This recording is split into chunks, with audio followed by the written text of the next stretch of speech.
Media के दोस्तों, अस्सलाम वालेकुम।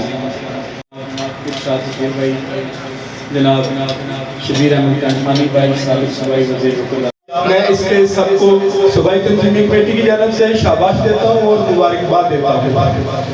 आज हम 3 हिस्सों में 4 हिस्सों में तकसीम किया था। जमीर भाई, साहबजादा शाह फैसल भाई, ज्वाइंट इंचार्ज सूबाई तंजीमी कमेटी। आने वाला वक्त हमारा है, MQM का है।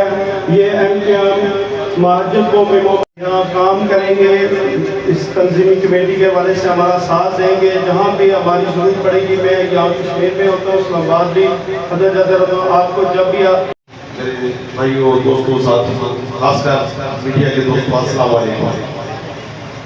ये थोड़ा इको कम करना पड़ेगा। पहले तो मुझे ये जानकर बहुत खुशी हुई है कि प्रेजेंस आज शो करती है कि सब लोग